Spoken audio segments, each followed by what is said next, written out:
avaient l'intention de me tuer. Et ils l'ont dit clairement qu'on va m'exterminer, que je ne parlerai plus à RFI. Et ils m'ont assommé de coups, ils m'ont blessé à la tête et ils ont cassé toutes mes côtes. C'est lorsqu'ils m'ont pris pour mort qu'ils m'ont abandonné avec des propos racistes et ethnocentristes à mon endroit et à l'endroit de mon ethnie. J'étais vraiment choqué. Mais j'ai fait le mort finalement. On a dit que c'était bon pour la morgue. Mais depuis ça encore, je reçois des menaces. Il semble qu'on me cherche. Si bien que lorsqu'ils sont venus me chercher, l'armée, pour dire que chacun de nous peut rentrer chez lui, parce qu'on était à la clinique, mais on était prisonniers. Moi, j'ai préféré rester à la clinique, mais à 3 heures du matin, ils sont allés me chercher à la maison. Heureusement, je n'étais pas rentré. Cellou Dalein Diallo, bonjour.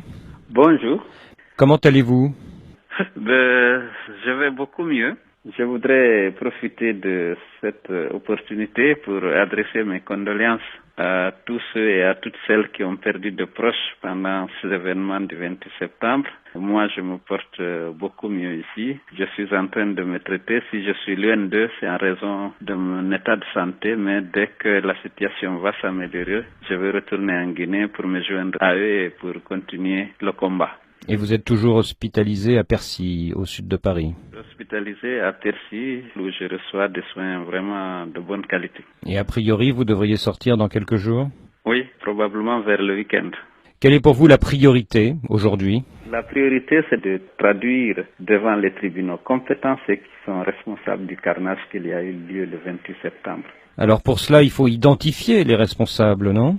Oui, il faut identifier les responsables, mais il y a un certain nombre d'entre eux qui sont connus. Il y en a peut-être qui seront identifiés à la suite d'une mission d'enquête, mais il y a un grand nombre d'entre eux qui sont bien connus du public guinéen. Ceux qui ont été au stade ont vu beaucoup de gens qu'ils ont l'habitude de voir, aussi bien à la télé qu'à l'occasion des manifestations officielles.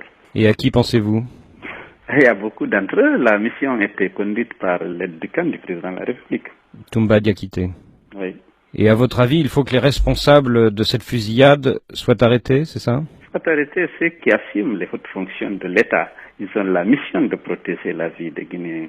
Lorsque des gens ont attenté de façon flagrante à la vie des Guinéens, plus de 157 morts, je pense que ça leur incombe de faire arrêter les gens-là et de les traduire devant les tribunaux. Donc pour vous, il est difficile de négocier avec la junte tant que les assassins n'auront pas été arrêtés, c'est ça? Oui, tant qu'ils se promènent avec cortège et sirène à Conakry. Ceux qui sont connus, tout au moins. C'est-à-dire ceux qui étaient dans le stade, en fait. Voilà. S'il y a encore un État ou un semblant d'État en Guinée, la première mission, c'est de mettre ceci en état d'arrestation. C'est-à-dire qu'en fait, il vous paraît difficile de vous asseoir à la même table que des gens qui ont tiré sur vous, c'est ça? Exactement. J'ai vu les gens tirer sur les gens. Je ne pouvais même pas imaginer que c'était avec des balles réelles. J'ai vu les gens tomber par dizaines. Mais pour moi, c'est des balles en cachou ou d'autres produits qu'on venait de découvrir qui permettaient de neutraliser des manifestants. Je ne pouvais jamais imaginer que c'était des balles réelles. C'est-à-dire qu'au début de la fusillade, vous n'imaginiez pas que c'était des tirs à balles réelles? Non, pas du tout. Vraiment. Sincèrement. Et à quel moment vous êtes-vous rendu compte que c'était beaucoup plus grave que vous ne pensiez? Lorsqu'on était en train de me molester, j'ai vu des cadavres avec le sang, non loin de moi. Compte tenu de la responsabilité directe ou indirecte qu'elle assume par rapport à ce carnage, je pense que la junte n'est plus à même de conduire une transition apaisée. Je pense que le plus urgent serait en ce moment d'identifier des hommes et des femmes pour mettre en place une transition digne de ce nom, capable d'organiser des élections libres et transparentes. Et je pense que la junte n'a plus aucune légitimité, elle est disqualifiée. Mais pensez-vous que Blaise Compaoré peut arriver à convaincre les militaires guinéens de s'effacer? Oui, il a une base.